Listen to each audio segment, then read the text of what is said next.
রাত 3টে পর্যন্ত ঠাকুর দেখে সকালবেলায় ঘুম ভেঙে গেছে, ঘুম ঠিকমতো হলোই না। তারপর দেখলাম বৌদি সকালবেলা রান্না চাপিয়ে দিয়েছে, আজ আমরা দুপুর থেকে ঠাকুর দেখতে যাব। আরবি এখানে উঠে পড়েছে, আরবির কাজ করছে, মামার দেওয়া খেলনা নিয়ে খেলছে।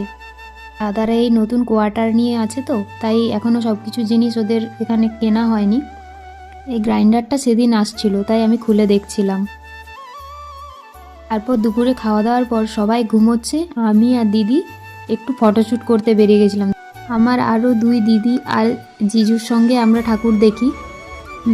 দিদি এখানে ফোন করেছে যে আমরা রেডি হয়েছে কি না, দাদা ভিডিও কলে ওর সঙ্গে মজা করছে। আর এখানে দিদির মেকআপ শুরু।